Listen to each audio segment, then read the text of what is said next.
Goeiemorgen, good morning to my Capitanian friends. Away, guys and girls, good morning. My name is Jan Viljoen, all the way from Welcome Bay down here in Tauranga, North Island of New Zealand. Lovely morning here. It's a bit overcast. We started the morning off with about 16 degrees Celsius outside. But my job in New Zealand, that's financial advisor. So I give advice on whatever you got to do to help you if anything bad happens to you. And if you need any help, get hold of me. But this morning, it's not all about me. It's all about somebody else, somebody who's in the job market down here. With no further ado, let's introduce Leoni. Hi there, everybody. Good morning, goeiemorgen. We're Goeiemorgen. going to continue in English, but for those out there, Leoni can speak Afrikaans as well. So tell us, what do you do in New Zealand?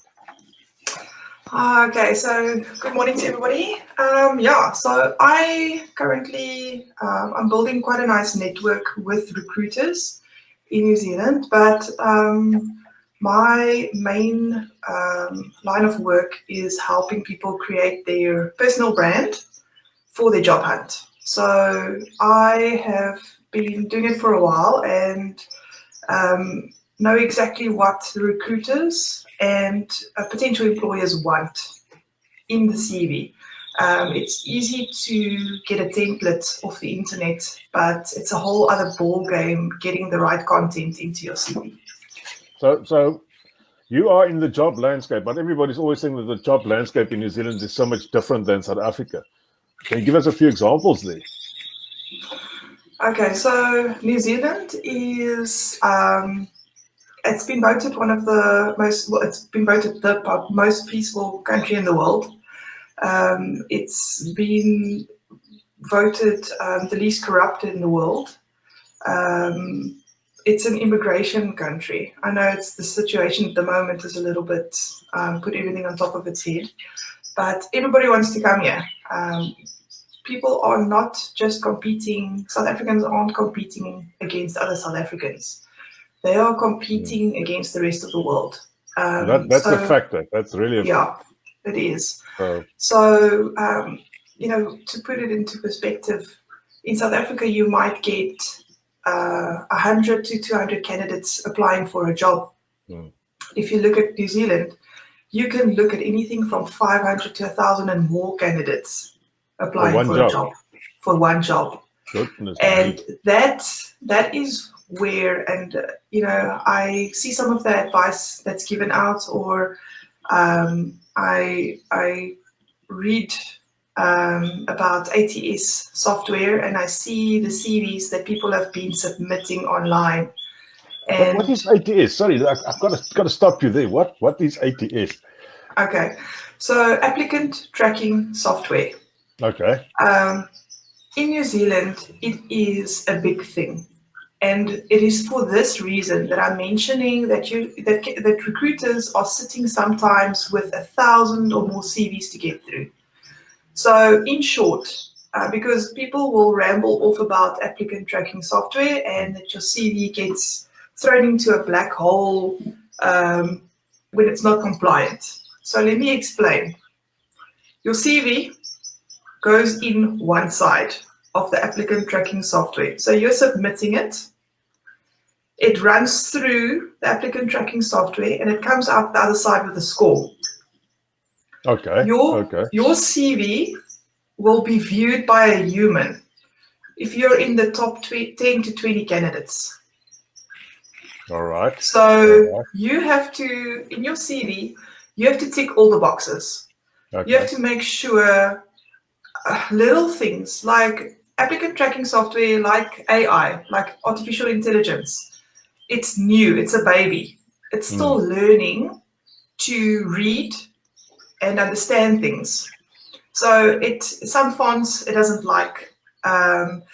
Okay, so if somebody wants to do an experiment, take a PDF on a Word document and open it on a Word document and see the gibberish that comes out the other side. So if your CV has formatting, if it has graphics, if it has shapes, if it has photos, it will mess up the entire CV when it comes out the other side. That's not a good idea to put my best, most honor-awarding photo up there. No, that is exactly when your CV does disappear into the black hole, is when you make it pretty. Yeah. And the problem is people trying to make an impression. So when I do a CV for somebody, like a client, they walk away with 3 versions of the CV. Okay. They walk away with a version they can use to introduce themselves to recruiters. They walk away with a version that they can apply directly for jobs. And by directly, I mean when a job gives you an email address to send your CV to. And that, by far, if you're doing your own CV, that by far is the best route to go. Okay. So if you've done your own CV, you've got a PDF CV, and it's pretty and it's got pictures and everything, you want to target recruiters or employers directly. But also take into account that by candidate 999, that's email employer or a recruiter directly, they are going to give you a not so positive response. Okay. So it's definitely there's a right approach to it. So if you fall through the cracks somewhere in the process, there's no coming back. There's no coming back from that job. If you have applied, okay, so let's just go back. Like I said, I give 3 different CVs. Okay. I arm my candidates with 3 different CVs. So they've got one that they do their recruiter introductions. They've got one version that they apply directly for jobs via email or attaching it to a LinkedIn conversation or something like that. Okay. And then they get an ATS version that is plain text. It's a plain text version. There's no formatting. ATS software cannot read columns. So if there's columns in your CV, it can't read it. It will take the first column and merge it with the second column, and you will have gibberish on your CV. So I just got a question here from Natasha Hanson coming in. So if an ad has an email address in it, but it says to contact them to discuss a job further, should one still apply on the site or rather send it to that email? I'm going to say rather send it to the email. If you are unsure, you jump the ship. If they are giving you an email, they're giving you options. Okay, that's right. So they are giving you options, and now we're going to quickly jump onto a whole different topic here, because we're already talking about the type of CVs and applying for jobs. Yeah, sorry for interrupting there. No. When we started with talking about the market, okay. So the job landscape, we've talked about the number of candidates that people are competing against. Okay. So now you can begin to understand why ATS software is used in New Zealand. It's impossible. It's impossible to give everybody a fair chance, the really good candidates, by scanning a CV for 3 or 4 or 6 seconds. Yeah. So it goes through applicant tracking software that picks up all the keywords that are not negotiable for the employer and the recruiter, and you come out with a score. Okay. So once again, my advice is always, because there are different types of applicant tracking software, you are not going to satisfy every single one. That's why very few people have success just going onto Trade Me and Seek and applying for jobs. They'll have comments that they've been applying for jobs for 6 months and not gotten one reply. They probably have a photo in the CV. While we're on the topic of Seek and Trade Me, what about LinkedIn? Somebody just asked how successful is application through LinkedIn? Do they also use the ATS software? Okay, so it does. It is actually even more advanced on LinkedIn. So just a little bit, like a little piece of information I can share with you now, or a little bit of advice, is when some of the jobs, there's different tiers that employers and recruiters can post a job. Okay. They can, the more they pay, the more functions they get. Some of the jobs you'll see that at the bottom there's actually a skills match. Okay, it will say you have matched 6 out of 10, and it will actually show you the keywords that you have not matched against. So before applying for that job through LinkedIn, make sure those 4 or whichever how many keywords you didn't match to are on your CV, and you've added those onto the skills on your LinkedIn profile, so that you come out the other end as a 10 out of 10 candidate match. Okay. So there's actually, and I think that's where my the media background that I have, and the whole user experience, AI, artificial intelligence, all of those aspects help with the mechanics of how I actually set up CVs, because it is very technical. It's like I say, it's you have to really tick all the boxes. And just if I can jump in here again, with should you apply for jobs on LinkedIn? Okay, and I'm going to answer one of the questions I know you're going to ask already. So, what are the elements that are not negotiable when you do your profile? Okay. The elements that are not negotiable is a New Zealand formatted CV. What we have in South Africa and what is expected or what is the norm in New Zealand are two totally different things. CVs here don't have personal details. They don't have ID numbers. The format is different. Achievements are very important. Skills are very important. People underestimate the personal skills, how important that is to employer. They want to know that you're enthusiastic and you're able to work under pressure. Yep. Those personal skills are extremely important in the decision making for the employer and the recruiter. Yeah. So already questions coming up. I just want to answer this. Barney asking, how can I contact you for assistance regarding my CV from South Africa? Barney, she will drop her details later and she will answer all the questions. There's some questions that I can't, otherwise we're going to be here for 3 hours just on the questions that already popped up. But Leoni promised she'll go on the site later and just answer the questions there as well. And then she'll drop her details in here for us as well, so you guys can contact her directly. So, sorry, Leoni, for chipping in there. I just wanted to get this thing. Yeah. Okay. So the things that are not negotiable. It's the CV. You have to have the right content, and like I say, if anybody can get a template off the internet. If you're not having success, it's the content. Then the content, then the stuff inside the CV is the problem. Okay, so that's the things that you need to look at then. The next thing that's not negotiable is to take the time to tailor the cover letter to the job that you're applying for. So I'm going to jump over to something else now as well. Is that this means that you don't do the shotgun approach. You don't make a standard CV, a standard cover letter, and you just blow it off. And there's a negative to this, and I'll talk about it just now. So if a cover letter is not taking you 30 to 40 minutes to complete, just the cover letter, then you're doing it wrong. Okay.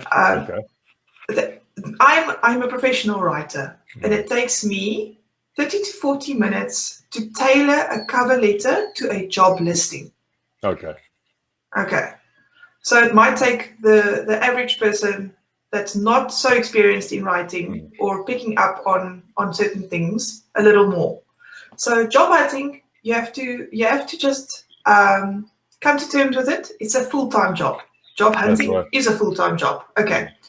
And then the other thing that's not negotiable is a LinkedIn profile. And I'll quickly touch on a few successes I've had after this. But the LinkedIn in New Zealand is as big as Facebook is for us. So South Africans are big on Facebook. New Zealanders are big on LinkedIn. They socialize on LinkedIn. So connecting with people there when they're taking some downtime, when they're not having to deal with the stresses of the emails they have to get through and all of that stuff, that's when they are susceptible to actually engaging. And you're not pushing, you don't push yourself down their throat. You just say, oh, I'd love to connect, or I'd appreciate the connection. You're not being pushy. They're liking it because they've got one extra connection they can add to their numbers, and then slowly but surely, like their comments, or like their posts, or if it's appropriate, make a comment. That way, you're keeping your name active there for when an opportunity arises within that company or within that recruitment company, that you can actually go to them and say, hey, how are you doing? Do you mind if I send off my CV, or do you think it's worthwhile? Would they consider international candidates? So don't be pushy. People are overwhelmed this side. So that's that part. So those are the 3 non-negotiable things. And I'm actually considering taking away my individual items that I provide and just sticking to the bundles that I have.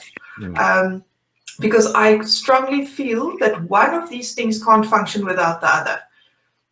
If you are applying for a job, the person, if it's going through applicant tracking software, ouch. That's all I can say. It's tough. It's really, really tough. But if you can manage to pick up the phone and get an email address for somebody, or just phone them first and say, listen, I'm so-and-so from South Africa. I'd like to apply for this job. Do you maybe have an email address that I can send the CV to instead? You'll have a lot more success that way, because you're introducing yourself. And they're already making a connection with your name. Your name is not just the letters on a page. They're actually connecting it to a person, and that's very important in the job search process. You'll see a lot of the adverts for jobs. They will actually state, and I don't think I've rarely seen a job listing that does not say, for more details or a conversation about this post, please phone so-and-so. That should give you an indication of how personal they want it. They want you to phone them. I want to ask you a question while we're on that job search thing. I was stupid enough to do the send your CV to 500,000 different places, and it didn't work for me. That was done in 2016. So, but one thing I got back is sometimes people would say back to me, you don't have New Zealand experience. What is New Zealand experience? Okay, so that's one of the things that I wanted to touch right at the end. It's good. I mean, we're actually dealing with, in the time that we have, we're dealing with the important stuff. So New Zealand experience is, if you go work for, say you're a legal secretary, and you go work for a lawyer. They don't want to be able. They don't want to explain to you. No, you can't put that sentence into the text because our law states XYZ. They can't baby people. Okay, and this is very specific to banking industry, because they've got their own regulations. It's specific to insurances. It's specific to even some senior positions, like managerial positions. It's very important for you to have New Zealand experience, because they don't want to have to explain to you that Countdown and Pack and Save are shopping centers or shopping markets, and that ANZ and BNZ are banks. Do you understand? So basically, for you to get New Zealand experience would mean to be in the same field of expertise. It's no use trying to become a legal secretary in New Zealand, but you volunteered at the op shop because you thought that will give you New Zealand experience. Am I right? Yeah, you are completely right. You need to, if you've got a career path that you're following, you need to try and get experience within. And I tell you, there are so many New Zealanders the companies are so open to taking on people voluntarily, or like apprenticeships and that kind of thing. So it's really just opening conversation and saying, listen, yeah, I need New Zealand experience. But I mean, that's a whole other ball game. If you're a partner, I mean, we can't give immigration advice, but yeah, the logistics about actually working, yeah, that's a whole other ball game. Yeah. Legally, I mean. I've got to say something before people ask that. Leoni is in New Zealand, so she knows what's going on in New Zealand. It's quite important to keep the stuff that you need in New Zealand, to keep that in New Zealand. I think to have a CV writer in New Zealand is probably better than having one in South Africa who's never been to New Zealand at all. I'm not taking anything away from the South African CV writers, but it's a different ballgame here, total different ballgame, as you guys have heard now. Yeah, it's an onion that you keep peeling. You can, sure. If I can try and explain it in any different way, is in South Africa, if you apply for a job, people are very blasé. They are very blasé, like, yeah, I'll just chuck the CV in there and send it off and hope for the best. Yep. Here it is really, like I say, you're competing. The competition is huge. So pat yourself on the back if you have gotten to the point that you can actually get a job interview. That's right. Yeah, and yeah, like I say, that it's very technical, and you have to know what the landscape and the environment expect from you. So yeah, I would say it's very important. Look, I started from the South African side, and I continued this side. But I can tell you, once I got here, it's grown in leaps and bounds, because for my clients, I network with recruiters. So I'm building relationships with people to help my clients. So I have in key industries. And I'm trying to build up a network that I cover all the bases. Is that I actually talk to recruiters, and I've talking to recruiters in the last week, and you know, things will be. I think things will, in the situation we're currently facing, I think the wheel will have to be pushed to start, and it will slowly start to roll, and then things will. I don't know if there will be a normal again, the normal that we used to know. Yeah, I don't think that will ever come back. So yeah. But just know that there is, you know, we just need one industry. We just need one industry, like a trade industry, to kick it up. The trade industry, like trades, like I'm talking about plumbers and electricians and the things that are there's a skill shortage for. They bring their families, and 10 positions down the line, you need another teacher, because 10 families has come over, and another 10 positions down the line, you need another doctor. So yeah, it will snowball. We've got about 7 minutes over, so I want to ask you this question. What services, products do you offer for your clients? Okay, so because I've got the marketing background, I try and help. I'm good with words, so I try and help with everything I can in that side. And then with the marketing, I've got design background as well. So I do CVs, the cover letters. I do LinkedIn profiles, because I keyword optimize LinkedIn as well for you, and I set it up so you can get found. And to touch base on something I wanted to say about the successes earlier is I wouldn't have thought it. I would think LinkedIn would not be for tradesmen. But I had a client that I set up a LinkedIn profile for. 24 hours later, he was headhunted, and they got to New Zealand like a week before lockdown. Yeah. So you just have to just make sure that you do the best. You put in your time in every single area that you're job hunting, and it's also just a little bit of luck, you know.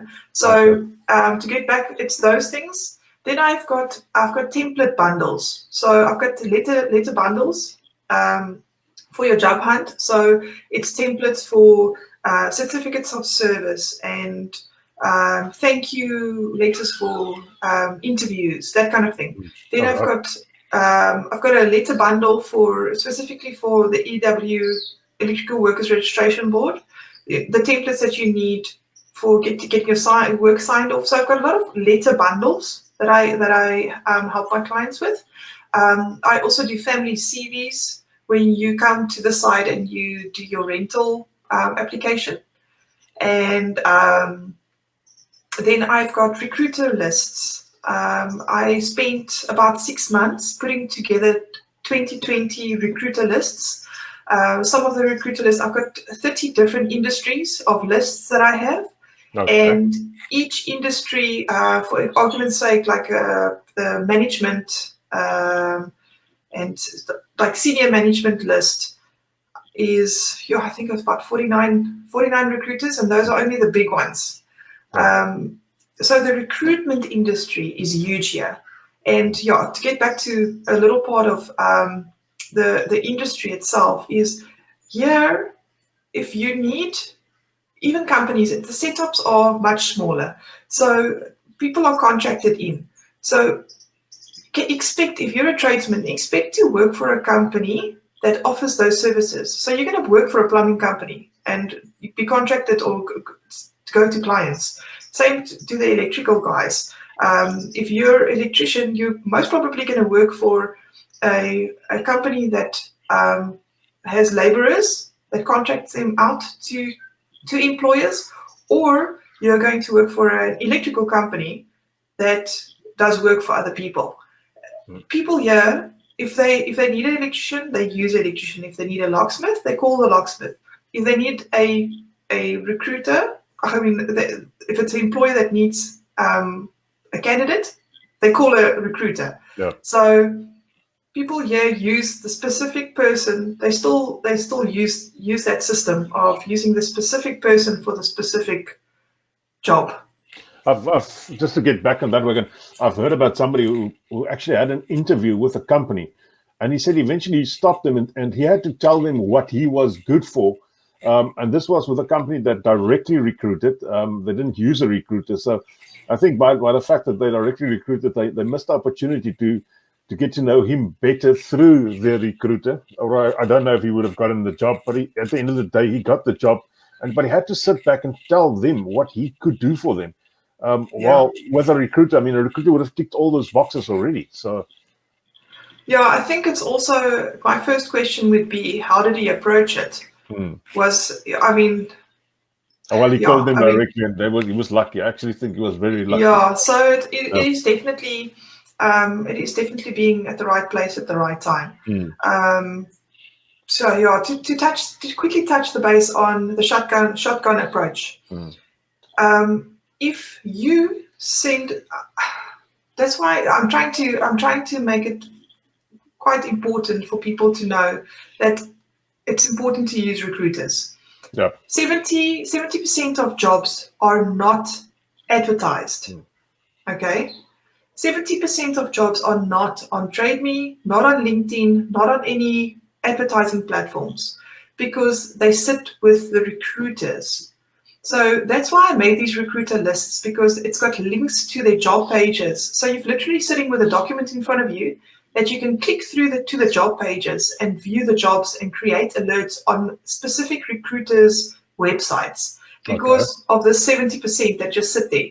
Because not every employer that wants a candidate can take the big package to have advertising added to it. So they take a smaller package that they get the recruiter to look for a candidate for them, and that job sits on the recruiter's desk, that maybe they get enough time to put it onto their website, but sometimes they don't even get enough time to put it on their website. So it's very important to get in contact with a recruiter and to introduce yourself and ask if they would be willing to work with you.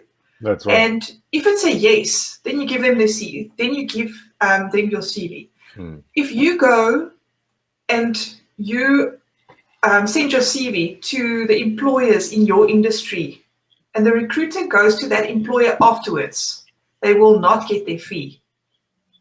Okay. So they will not sell you to that employer because the employer is going to say, oh, no, I already have this person on my records. I found them first. That's right. So they will not get their fee. So they will push another candidate in front of you that the employer does not have on their records yet because they want their fee.